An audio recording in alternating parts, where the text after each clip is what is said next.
Take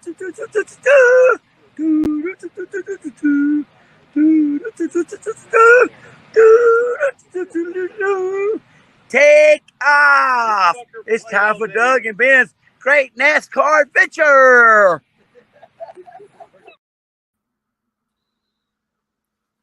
Full year. He hasn't taken a single week off. He hasn't. And tried to get a new one done on the weekend, but wow. Maybe one where he could say the correct name of the show, maybe, but sure, but wow. All right. So Symmetry, what's up, Metalworks? Came to the north to warm up. Still got the wristband on. Right. But just so I could make it feel like I was down there still, AC is kicking at 50. And if the toilet upstairs overflows, then I'll get the full effect. Right. Wow. Yeah. I was just noticing 2 years in a row we've run the 600 on May 29th. Oh, yeah? Yeah. Because last year it was on Sunday the 29th. And this year it was on Monday the 29th. Yeah, it's like wow. But what a weekend. I haven't worn shorts since Wednesday. Right. Whereas, it's just been warm. Much warmer here. Oh, I've been looking. Mm-hmm. I've been looking. I bet you have. Yep. Sunny. Yep. Beautiful. Great racing weather, in fact, I'm just saying. Oh, was that? Let me try and move this a bit. What's up, Guitar Man 45? Was that track not racy this weekend? It's racy. And bitey, where that you can just keep turning out of a corner. And whether it be 2 or 4, didn't matter. Dealer's choice. We'll talk about that a little later on here as well. Yeah. So, 600 weekend. We had top 3 series plus ARCA. Yep. So, ARCA had a good size field. I think it was like 27, 28 cars, which, Yes. Yeah. Because that's not bad by mid-season ARCA standards. That's not too shabby. Yeah. Oh, no. Yeah. Because I believe, because Malcolm did qualify in the middle. Made sure to point that out. Joke last week, Doug. It's even more tired this week. Well, hey, I speak facts. Yeah, weak. It happens. Weak. Much like his driving ability, weak. It's like you can tell. Like I'm like, dude, you're in decent equipment. Go. Yeah. So, yeah. And he did look good in their practice as well. So. Mm-hmm. It was, pretty much typical ARCA race. Vindariti versus Gibbs. Yep. Insert drivers here. We're there. And, what's that? Young Love was his name. He's been doing well all year, but, couldn't really put a whole race together. No. That seemed to be. I even seen a video of him where he had been complaining about William Byron and Hickory had kind of rubbed him out. Oh, yeah? Kind of give him the works, but oh well, that's a pretty regular thing at Hickory if you follow social media lately. Yeah, where the fights in the spotter stand. Who knew? Yeah. Yes, I had seen that. Yeah. Oof, yeah. So, anywho, Love basically led most of the lap, but the crew chief, I can't remember his name, but I knew the name. Doug, like he's been around the sport, for quite a while. They said, I think he said the first time he'd been at the track was 2006. And, like a lot of people, that's the track they want to win on. And he had never won there, whether he be a crew member, engineer, whatever, over the years. And, he thought it was a big deal when they won it. I was like, well, that's awesome, because good, And, it was a good race. Half the time ARCA and trucks put on the best racing of the weekend. Oh, yeah. You got the benefit of listening to it. I only got to listen to the cars. I didn't get the scanner this time because I forgot you have to pre-order your scanners now. You can't just get them while at the track. Oh, really? Yeah. That's stupid. And then I just kept forgetting to charge up my earbuds to listen to the Sirius XM version of it, but they're not on Sirius XM anyway, so that was not a possibility either. Right. Yeah. Decent race. And then, which brought us into trucks, where we had some double dippers here. It was a weird thing. There's like the double dippers, because, they're talking about double dippers. Oh, you could be running ARCA and truck. You could be running trucks in Xfinity. You could be running Xfinity in Cup. You could be running trucks in Cup. Nobody ran Xfinity or ARCA in Cup. Nobody did that. No. No. We used to have ARCA and Xfinity with Brandon Jones last year. Right. Because he had won the ARCA race last year, but. Mm-hmm. Okay, Trev. And sup, Terry? Yeah, I don't know. Trucks, I was watching Friesen as usual. Buried the lead on the last couple shows. He's already into his third crew chief of the year. Yeah. Yeah. But third crew chief back at Kansas. Yeah, Tanner Gray got the pole. Right. From what I remember. He's usually setting records across the street on the four wides. Yeah. Because that's his background. But how about their race? Three easier for me to say. Right. 3 wide through 1 and 2, then going 4 wide through 3 and 4 on lap 1. The Xfinity race did the exact same thing, Doug. Yeah, I know. Because I hear Michael Walsh. Oh, excuse me, Michael Walsh. Mentioned twice in the weekend because he was calling the truck race and the Xfinity. Oh, I got. Well, he wasn't supposed to be calling the Xfinity race. Well, nobody else was up. It was him and. Well, no, it's because they were supposed to be the Cup drivers doing that on the Saturday. Yeah, but they went, ooh, we can't do that in racing the same day. Meanwhile, guys are like, we're driving in both races, so grow up. More on that later. I got a little piece of. Wasn't happy with what I'd seen. On the other hand, I think somebody set a record, I'm just saying, on Monday of winning 2 stages in a race 10 hours apart. Yeah. That's an interesting stat. Yep. I'm just saying. No, so with just getting back in the trucks, they kept showing the I'm guessing, because I kind of watched it on TV a bit as well too. Mm-hmm. The Corey Haim out the lead, then Hocevar giving the battle with him. But on the TV at the track, they only showed it maybe once or twice, but almost all race until Zane Smith had his wreck. Friesen and him had a battle going like you wouldn't believe, like the whole race. Yeah, and then something was up with Friesen's truck. It was just like it was okay for a few laps, and then it would just fade.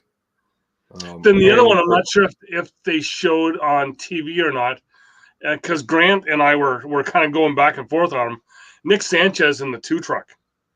He started near the back, and he was just every lap. It was 2 cars a lap he was passing, and he was doing what Kyle Busch normally does when he starts at the back of a truck race. Just put on a clinic, get to the front, or or Kyle Larson in many races will do that. Right. But here's the deal. He's a rookie in this series. I know. Like rookie. Come on. Well, no, he is rookies any given week. Well, yeah, but still, he's still a young guy. Just coming up out of ARCA. Like I remember last year, like his family being. But he's also coming up with the ARCA team as well, right? They're doing it all together, so you have that synergy. And I'm sure he's getting a ton of sim time. Well, he could be, but it's just we were just Grant and I'll say we were just impressed because it was like look at Sanchez, look at Sanchez, right? I remember last year in ARCA him doing that, right? Yeah. So yeah, and it was a good truck race. And I've seen a couple comments truck in the series, like it's something special, blah blah blah. Sort of like they do in Xfinity, but except you're not allowed to have any Cup drivers in it. And I was like, well, you shouldn't have any Xfinity drivers in it either, because that's also a superior series. Yeah. I'm just saying you shouldn't. If it's going to be strictly which, because of that, Doug, is why we had David Gilliland driving a truck for the first time in years. And actually, you know what? He did pretty good. And Doug, I was like, I don't know if I felt old or young because, you know, like he hasn't been in a race in, like, I think 2018 was his last start, you know, and he retired from Cup years ago. And I'm like, fuck me, he's only our age. Yeah. I'm like, you can still be racing. Yeah. I'm just saying, you know.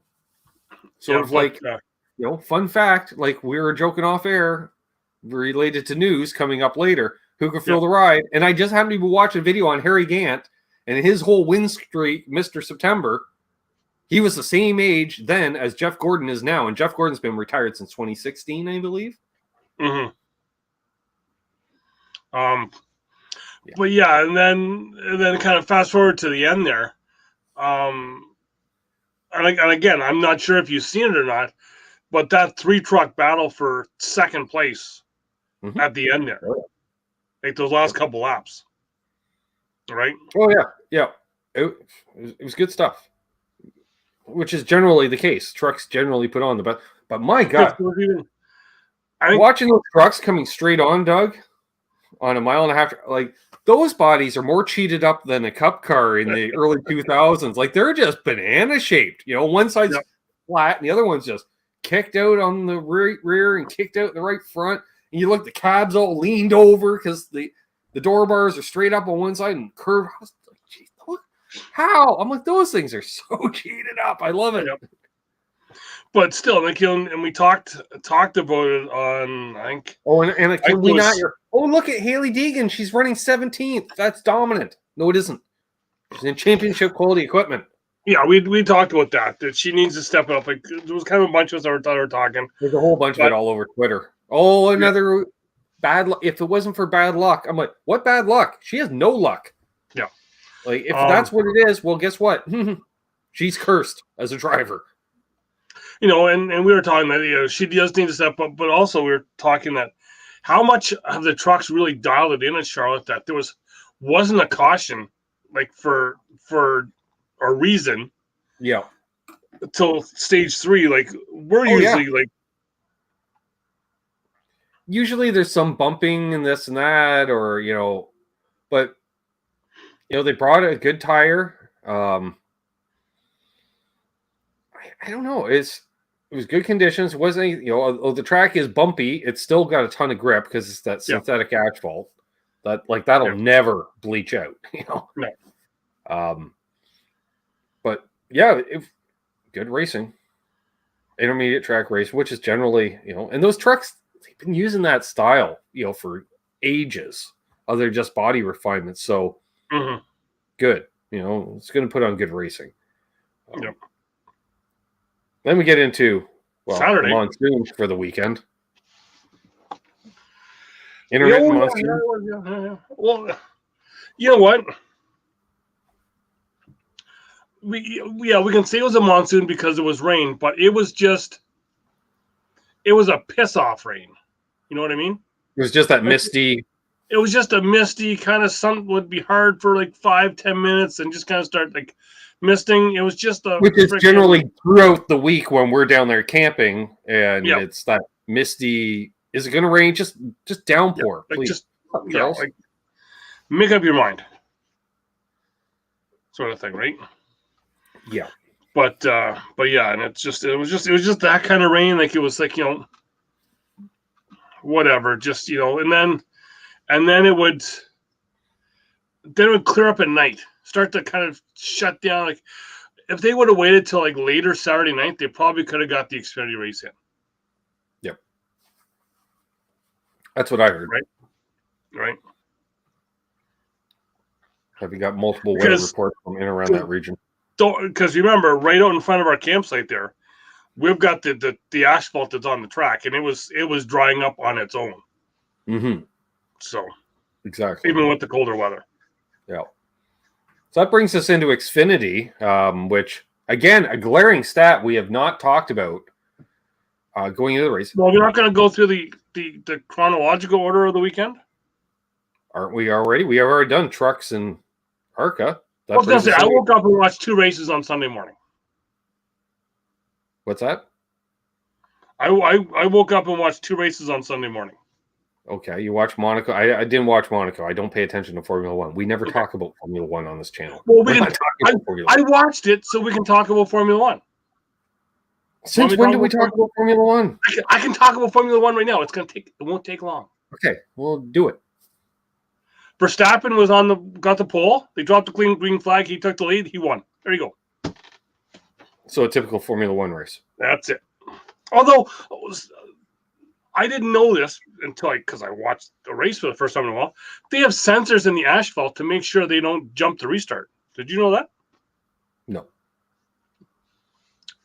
Fact that I bring to the show. Again, don't pay attention to the series. So, yeah. No. All right. Indy was interesting. Indy was much like the truck race, Doug. 3/4 of a race was green flag. Yes. And then they couldn't figure out how to run a green flag lap. Again, they all strapped down the tune straps. I watched the first. With people getting called out. Like when someone says, so what do you say about that? Well, the reason he's a cliche in this series, I'm like, ooh. They're like, do you want to name names? Like, no, they know who they are. You know who I got into. You know. And what's up with the one dude? I've been meaning to mention all year. Stingray Rob. What kind of fucking name? He sounds like a coke dealer from the 80s. Hey, I would say 3/4 of the tent I was under for the last little bit of the race were kind of hoping he was going to win. I bet you. Yeah, I get it. I get it. Well, his first name is Sting. Yep. Middle name is Ray, and then Rob. Yeah. Yeah. It's not even Stingray, one word. No. Stingray. But he goes by Stingray. Yeah. Because I guess it would sound kind of pretentious just to go by Sting. Maybe he thought he was going into NASCAR and was ended up going into Indy. Because would that not be a perfect NASCAR name? Yeah, he's from like Connecticut, I think, or something too. Like I figured California boy, you know, I figure parents, serious lifestyle choices by the parents. Put him in a Chevy. Right. In a Trans Corvette. Am series, perhaps. In a Corvette. Like I say, the guy's name is Stingray Rob. It just sounds like a coke dealer from the 80s. Hey, man, have you heard from Stingray Rob? No, man, I haven't heard a thing. Yeah. Then it's funny, him calling out people. I'm like, dude, you don't exactly have a resume, you know. And I've watched you this year, and you're a bit of a... Yeah. Like I said, I watched a bit at the start, then made a trip to the man cave, then came back and for the end of it there. So it was it was a shit show. Like, let's red flag it so we can clean up the track. Oh, and James Hinchcliffe, so un-Canadian, lost it. Because they're showing a pit stop and a wheel got away, Doug. Yep. Left front wheel started rolling away, right? But you know, right front guy snagged backwards over it. You know, but he grabbed it and it's out in the pit lane. Like it rolled over the line. And Townsend Belly's like, oh, I don't know if it's penalty. You know, that typical waffle, we're gonna defend the series all. And James is like, well, let's get a better angle. Just say because I'm pretty sure it's over the line. And there you go. And it shows it. And he's like, well, see, I'm not sure if that's penalty. He's like, what are you talking about? It's over the line. It's so obvious. And James just lost it on him. He's like, I don't know what are you failing to see here? I'm like, yes, call out. But then they do a red flag, and then it was literally come off pit lane, and then get up to speed because we're dropping the green for one lap. One lap. To which, you know, Joseph Newgarden kind of lucked in. But on the other hand, he said, like, everyone knows you got to be running second on the last lap at Indy because it's from that hokey Daytona type slingshot, you know, whatever it is. But when have they ever done like a green checkered in Indy? Don't these we'll just end it on yellow on a caution? Generally, or it's a time race too. Was a Penske driver with a chance to take the lead. To win Penske's 19th win there, Doug? 19th. Yeah. 19th. It's only been like 107 races there, and he's got like 20%. You know, when you own the track now, you can make up the rules. Well, this is true. Yep. Unlike Yeah, some teams in NASCAR now. Yep. Now, it was cool to see a precedent set. At first, we're like, oh, Newgarden's going to climb the fence. No, he went through the fence into the crowd. Yes. That was cool. That was really cool to see, and the poor camera people are just jostled around trying to get a clear shot of us to see, this. And, that was cool, which, set precedent. Yep. For later in a way, which I think it inspired somebody, and he went, I should have done that before, because that makes sense in a sense for someone who's not big on celebrating to celebrate. Yes. Yep. So yeah, it was, unfortunately Ericsson didn't win back to back, which would have been the first time in ages that someone went back to back. But it was interesting. Junior was there, and Danica, they were hanging out in the watching turn one, and that was, they both brought some interesting analytical side of things there. But I don't know, India was just like fucking fuel safe. Like, come on, they're doing 220, and then in one stint they're doing 207. Yeah, it's like, really, when a guy's running by himself and catching the field that has a draft. It's like, and they play it up like it's Formula One, where a guy takes a peek. Oh, this guy took a peek. Nothing happened. He took a peek. Yep. Relax. But overall, a decent race. But it is what it is. There's a few wrecks towards the end. Unfortunately, everybody walked over. Fuck that one wheel to. Oh yeah, and for everyone that complained about the halos, kind of came in handy.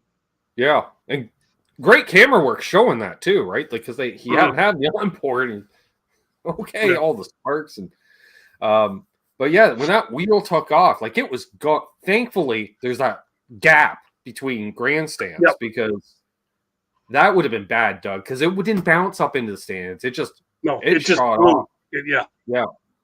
And then it hit the lady's car, and do you want, since it caved in the hood of your car, Doug, do you want to go out and kiss the bricks? No, I don't want to kiss some dirty ass bricks. I want you to fix my fucking car. But he did get a hole in one after it bounced off the car, so there's that. Yeah.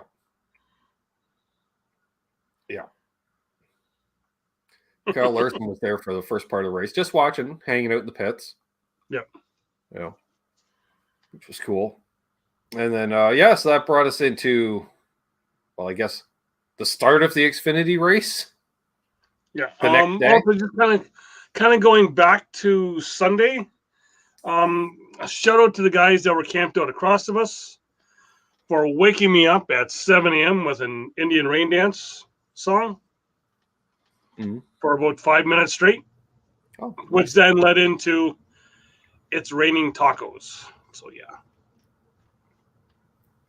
that's what I need to wake up to. So 11 a.m. Monday, Xfinity cars on track. Man, I was impressed with the amount of grip they had for the amount of rain that was showing up on camera, Doug. I could just imagine how humid that air was. Yeah, and then if anyone's seen any of my stuff on Facebook, the crowd cleared out, and I was able to. I only got some good video of this stuff. Like, we could see from at the end of pit road where we can normally see all the way around to almost pit entrance, right, without any obstruction. But no, it was there was rain coming down the whole time. Like, it was strong. It was stronger than a mist, and then it kind of died off a bit, and then you could just see it from over in turn 4, kind of creeping over to turn 3, and it's like it's coming. Yeah. So they managed to get to the competition caution, had a break, basically got first stage in, and then the rain stopped. The rain, they put the jet dryers out. The rain stopped. Yep. We were all good to go as soon as they fired up the cars. Yeah. Down came And then the we're like, all right, we're going to call it. We're going to run the 600, and then you guys can come back later Well, if no. it's not too So late. they ran the rest of stage 1. That's what I said. Okay. Yeah. After that, they ran the rest of stage 1. So now, I happen to be down. As they said, they went to the competition caution. It rained. Then they finished the stage. It rained, and then they postponed it till after the 600, assuming it's not past the field's bedtime. Yeah. So for at that point, then I had to make the decision. What's the traffic going to be like? What's the airport going to be like on Memorial Day? People going back home, people coming in the airport. Right. I then, kind of then made my decision. I'm going to just head to the airport now because it was raining again. Started to rain harder.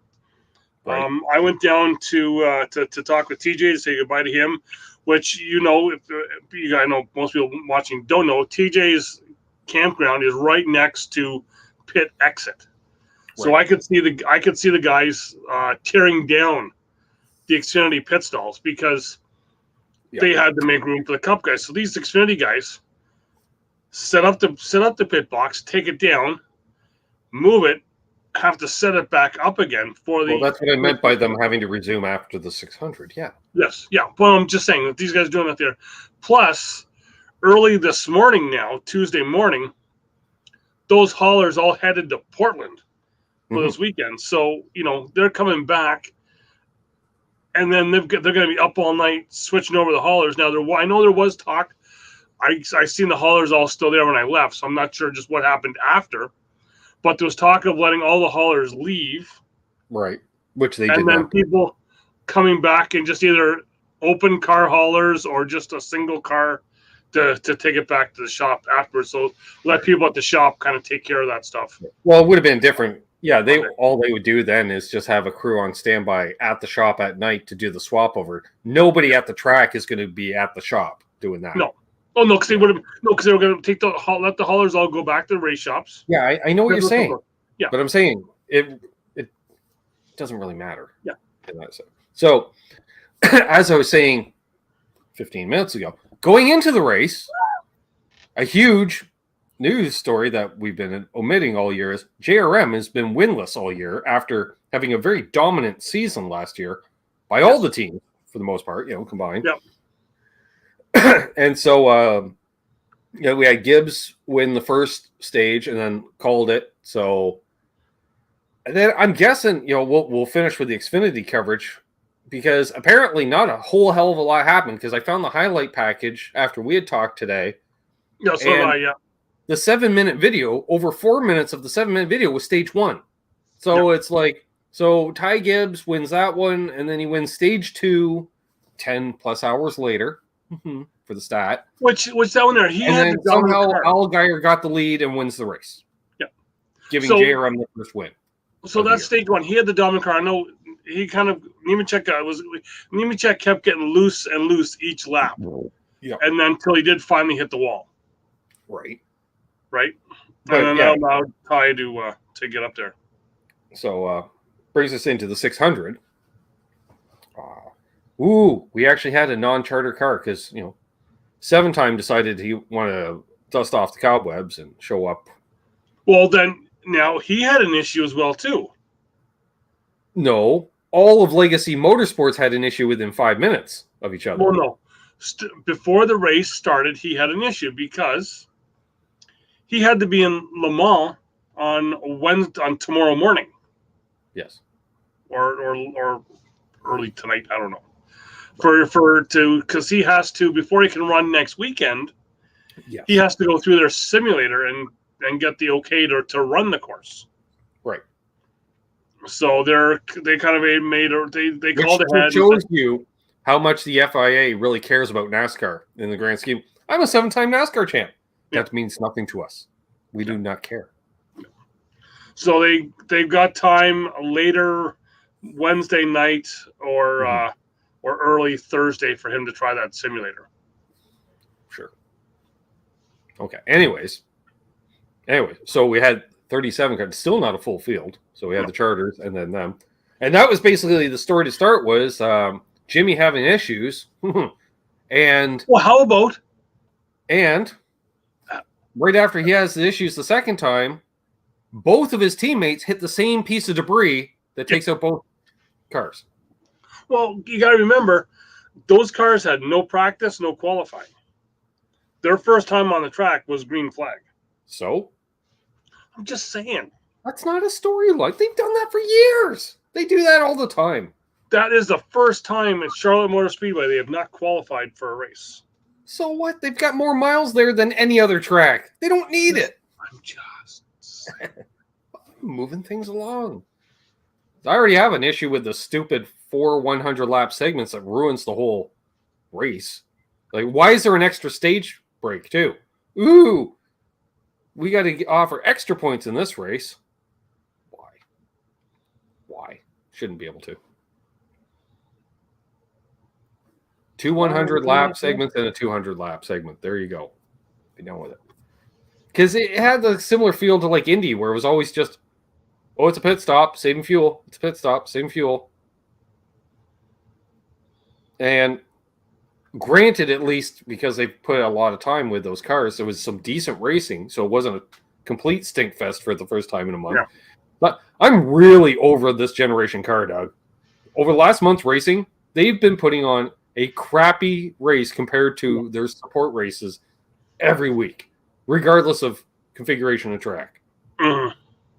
You know, like Kansas was okay, but you know, Darlington, Xfinity, they put on the race that week. Wilkesboro, the trucks, way better racing. Wilkesboro. Yeah, and that was the thing I heard all weekend was just how awful Wilkesboro is. Right? So cup racing. Well, other than you had one guy, you had one guy with slightly fresher tires dominate the race in one stage, which then set it for the rest of it. All right, Bo. Good to know. Pest control with Bo. In Charlotte. No. Surprising, since there's like a dump right there. It's too freaking cold. That's true too. So it was interesting. Basically the highlight during the race was Chase Elliott throwing a temper tantrum, which we've seen before. Yep. And he got called out on it. Well, yes, and I made the comment right when it happened on Facebook. I kind of said, ran out of talent, as usual. Then on someone else's, on one of the NASCAR ones, I'm talking about it, someone was like, oh, it's whatever. And I was like, haven't you noticed that whenever it's been Chase's fault and the news reporter or the pit reporter, whatever, has asked him about it, what's the first thing Chase says? Oh, I couldn't hear your question. Yeah. I can't hear your question. Yeah. Right? So I say that, and then someone else replies like, well, I didn't hear it either. I was watching on TV. I was like, here's the deal. I was at the track as close, and we know where they're doing that interview from, that infield care center. Yep. I was that close to the track, and when someone was talking right here, I could hear them. Oh, yeah. I could hear them, and I'm half deaf. That's right. So that's just and Denny Hamlin on his podcast today said the same thing. He did his usual thing. Oh, I couldn't hear your question. I'm going to say whatever I want to say. I thought it was interesting. Denny saying he thought he was going to fail his concussion test because he was so pissed off he couldn't see straight. He says, I literally couldn't see straight. I was so mad. I was like, yeah, it was pretty obvious in your interview. And you know what? He basically egged NASCAR right then and there. And he said, hey, I think temper tantrums shit, do something about it. I think the broadcast also had something to do with that. Because we had a non-Hendrick broadcast team, and Tony and Clint both called him out on it. Yeah. Well, not to mention, it's the worst.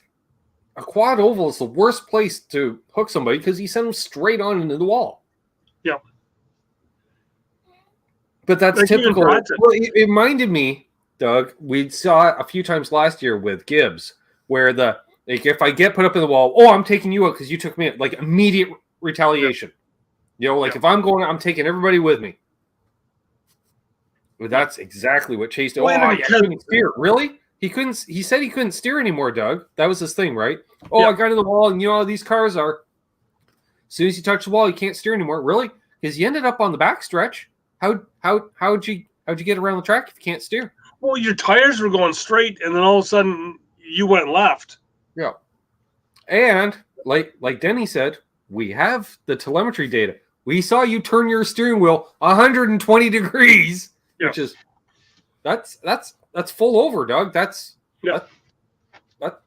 that's arms crossed. Like And you clearly even Kozlowski kind of said it as well too, because and Chase is like, oh, you know, the 6 got me in the rear. Kozlowski's like, no, I didn't, not until you went left. Mm-hmm. And Right? we had some hard charging between Bubba Wallace and Eric Almirola in the first stage. So did you hear why that was? Yeah. Bubba flipped him the bird, so he was all pissed off about it. Well, that was Come on, people. no. First, Bubba was getting all into him. And then when Eric called him out, then he flipped him the bird like it was his fault. And No. Mhm. On track, Almirola was holding him back. As Bubba passed him, Bubba flipped him off. So Eric went to him saying, why'd you flip me off? Well, because you're a douche canoe on the track. I saw Bubba all over the back of him, but not necessarily being held up. So I'm trying to go through him rather than around him. Whatever. Yeah. So Bubba gives him the bird as he's passing by, right? And so Almirola was like all over him because he flipped him the bird. Like, you shouldn't be doing that. Some Are you people don't kidding? like that. And then all of the keyboard warriors on social media. Oh, Bubba needs to be suspended for flipping him the bird. Okay. No.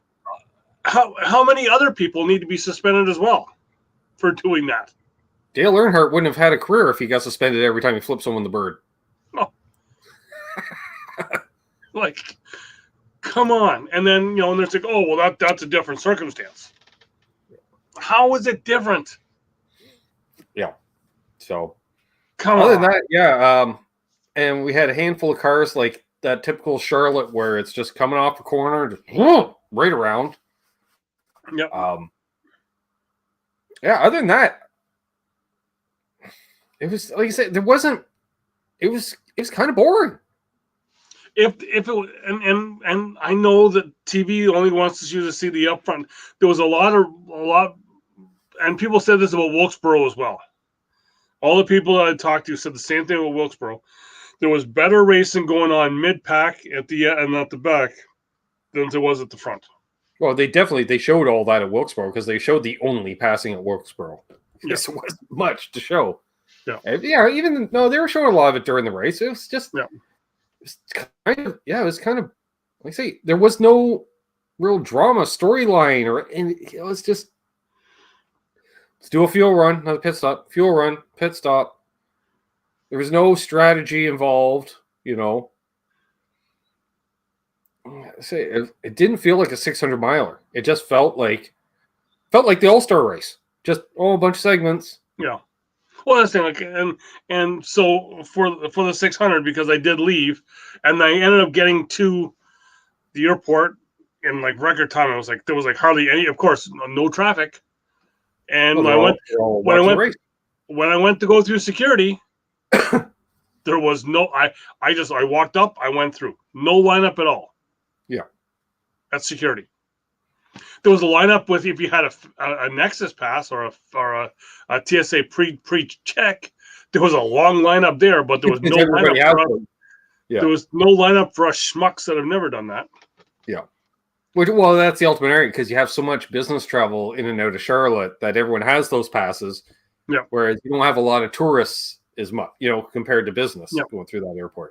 So then I was able to plunk my butt down at a table and being able to watch the race from Whiskey River, Dale Jr.'s bar. And luckily they let me sit there for 4 hours. Sure. Yeah. So Ryan Blaney Ends his winless streak. Finally doesn't get taken out. That's it. Like I've seen it, it's nice to see Blaney finally put a full race together. I'm like, put a full race together. Every time he's poised to win, he gets taken out by some idiot who doesn't know how to pass. Yep. And I think which we heard a lot of throughout the race weekend. That was voiced quite a bit. Like these drivers really need to learn how to let off or pass and stop just driving through people all the time. Yeah. Saw a lot of that. Hey, we went a weekend without hearing from Ross Chastain. Well, he and Larson were racing together for a while there on track. Yeah. And because they were expecting it like last year with Denny and Chastain. And again, for me, Truex has a strong car, but then ends up with issues. Right. Oh my God. Oh, and I forgot. Yeah, the commentary of the Xfinity race. Fucking Michael Waltrip and Jamie McMurray. No. And we know the studio is just down the street and around the corner, but still, no. I believe they were barely there. Handled one of them in the booth at once, let alone the two of them together. I believe they were there. Oh yeah, but I was saying because they were doing that all weekend doing remote. People were going back and forth. Yeah, like with all the race hub coverage, it was all saying, Keselowski is hanging out at the race hub. I'm like, oh, so he put on a suit and he's not in his bus, because it's just 5-10 minutes down the road. Yep. So, anyways, other than that, so we're off to St. Louis. Hold on a second. News. We talked about the left turn and one race suspension for Chase Elliott next week. Yep. He will not be racing in St. Louis. So then we talked, because the Xfinity guys are up in Portland. What truck series driver will take over for him? Right. Which is generally what would happen rather than actually getting. And one thing I saw was, tons of sources were saying Carl Edwards because where the race was. Yeah, no. I kept hearing Carl Edwards is coming back. Carl's not coming back anytime soon. No. If anything, he'll do SRX. If anything, he'll do something like that. So we were kind of talking because the Chevy drivers that are there. Right, we've got we got what? We got Enfinger. You were talking about Hocevar, but I'm like, do you want to put another driver known for whale hooking people into the wall? Because that's Hocevar's go-to move. Well, we had what? I give you the list of what they're. We had what? We had Enfinger. I don't know what the other one was I sent you. We had Rajah Kruth, Hocevar. Bailey Curry. I knew it wasn't going to be Rajah Kruth. I knew that wasn't going to happen. Bailey Curry has subbed before in the Cup Series. Mm-hmm. Then we had Jennifer Jo Cobb runs a Chevy. Has she run it all this year? I don't know. But ends up being. I think she's retired, actually, Doug. Ends up being Corey LaJoie. Yeah. Well, because he's got a podcast where he can advertise for himself. So now who will take over the 7? That will be possibly Zane Smith. Yeah, but Zane Smith is full-time in the Xfinity Series. I thought Zane's still full-time in the Truck Series, Doug. I believe he's full-time in the Xfinity Series. No, he's still in the trucks, number 38. Spun out in the truck race. We talked about it earlier. He also drives the Xfinity Series. No. Part-time. No. I downloaded the NASCAR app this weekend. Okay. Anyways. So, yes, Corey LaJoie is going to be racing for Chickaboo because Chickaboo gets a timeout, goes sit in the corner. He probably won't learn a fucking thing from sitting out. So no, he won't. Yeah. Other than that, there wasn't really any news. Here we go. Right here. The number 7 Spire Motorsports will be driven by Carson Hocevar. There you go. Well, yeah, that makes sense because he was driving the 77, which is because Zane Smith will be in Portland. See right there. Yeah, you just made that part up. No, I didn't. You don't read that fast. I know you. So, anywho's, on that note, I don't think we got anything else. I don't think so. No. Well, we're heading to Worldwide Technology Speedway at Gateway. We're going to Gateway. Yeah, we're going to Gateway. What's up, Thomas? Hours old? No, we're just doing it right now. Yeah. We're live. This is We're live. For 3/4 of an hour. And we're Yeah. just wrapping things up. Yeah, you know what? James Busher. Keep an eye on What? him. What? Or Chris Busher. I don't know. Whatever the fucking driver of the 17 is. James, Chris. I don't know. So I think Larson will have a bounce back. that's possible. He's due. Yeah. So there we are. And then for Portland, Oh yeah, I hadn't read it all. Plus, we just went live at 8:30. If we were live at like 5, yeah. Yeah, I don't have a pick for Portland. I don't know. Justin Allgaier back to back. He's pretty good on road courses. Nemechek, Good call. Brandon Jones, possibly too. Brandon Jones, So Josh Berry. no.